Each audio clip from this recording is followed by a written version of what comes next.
Hello, I am Dr. Srividya, Senior Homeopathy Consultant, Dr. Care Homeopathy. Present డేస్‌లో 25 years age group నుంచి 30+ వాళ్ళు, ఆడవాళ్ళు and mails చాలా కామన్‌గా ఎక్కువగా కంప్లెయింట్ చేసేదేంటంటే సియాటికా నర్వ్ పెయిన్.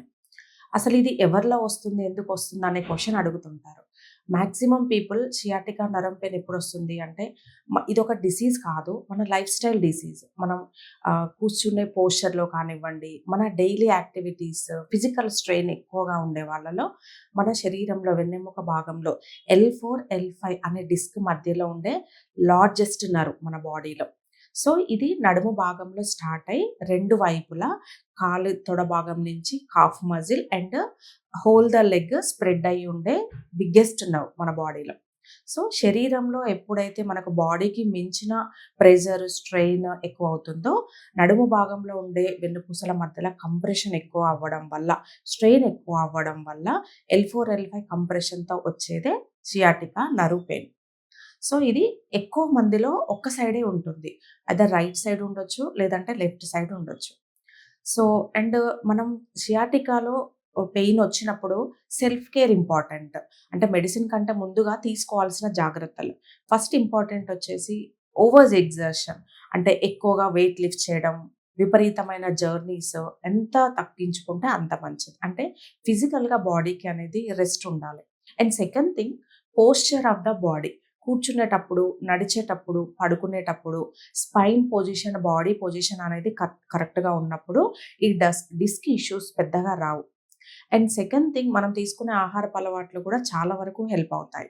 బాడీలో ఇన్‌ఫ్లమేషన్ ఉన్నప్పుడు కూడా మజిల్ పెయిన్స్ కానీ, స్పైనల్ పెయిన్స్ కానీ అండ్ ఇలాంటి నర్వ్ పెయిన్స్ వచ్చే అవకాశం ఉంటుంది. సో, యాంటీ ఇన్‌ఫ్లమేటరీ డైట్ కనుక మెయింటైన్ చేసినట్లయితే అంటే ఎక్కువగా లీఫీ వెజిటబుల్స్, ఎక్కువగా యాంటీ ఆక్సిడెంట్స్ ఉండే ఫ్రూట్స్ కానివ్వండి, చియా సీడ్స్ ఇవి తీసుకున్నట్లయితే బాడీలో ఇన్‌ఫ్లమేషన్ క్రమంగా తగ్గుతూ పెయిన్ కూడా తగ్గే అవకాశం ఉంటుంది. ఇంకొకటి చాలామంది భయపడేదేంటంటే L4, L5 డిస్క్ ప్రాబ్లమ్ ఉంది, డిస్క్ బల్జ్ ఉంది అని ఎక్స్‌రేలో కనిపించినా, ఎంఆర్ఐలో కనిపించినా పానిక్ అయితుంటారు. దీనికి సర్జరీ చెప్పారు అనేది మా దగ్గరకొచ్చి చెప్తుంటారు. బట్ ఇది స్టేజెస్ వైస్‌గా చూసుకుంటే డిస్క్ ప్రాబ్లమ్స్ అనేవి 3 స్టేజెస్‌లో ఉంటాయి. First thing in the disc bulge. And second వచ్చేసి డిఫ్యూజ్ డిస్క్ ప్రొలాప్స్ అంటారు. అంటే ఈ డిస్క్ కంప్రెషన్ అనేది ఎక్కువ మోతాదుల్లో కనిపించడం.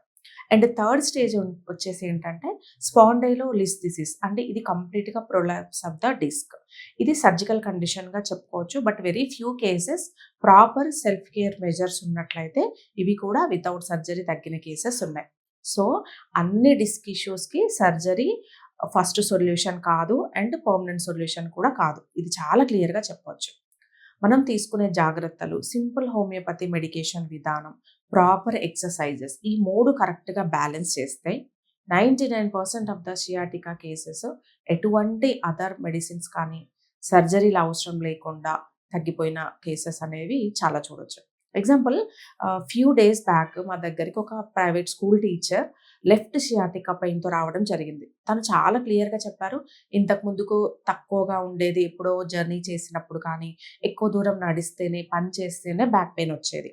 బట్ రీసెంట్ డేస్‌లో ఎప్పుడైతే ఫిజికల్ స్ట్రెయిన్ ఎక్కువ అయిందో, అవర్స్ టుగెదర్ 8 గంటలు నిల్చోవడం, స్టేర్స్ ఎక్కువగా ఎక్కి దిగడం, దీనివల్ల నాకు ఈ ఫ్యూ డేస్ నుంచి చాలా ఎక్కువైపోయింది అని కంప్లెయింట్ చేయడంతో ఎంఆర్ఐ తీయడం వల్ల దాంట్లో L4, L5 డిస్క్ బల్జ్ ఉంది. సో, డిస్క్ బల్జ్ అనేది first stage of the spinal ప్రాబ్లమ్‌గా కన్సిడర్ చేయొచ్చు. సో, డాక్టర్ గారు అక్కడ సర్జరీ అడ్వైస్ చేయగానే 30+ వుమెన్ ఇప్పుడు సర్జరీ ఏంటి అనేది చాలా కంగారు పడ్డారు. సో, నేను ఇదంతా ఎక్స్‌ప్లెయిన్ చేయడం జరిగింది. Self care measure and proper homeopathy మెడికేషన్‌తో సియాటికా ప్రాబ్లమ్స్ అనేవి కంప్లీట్‌గా సర్జరీ అవసరం లేకుండానే తగ్గుతాయి.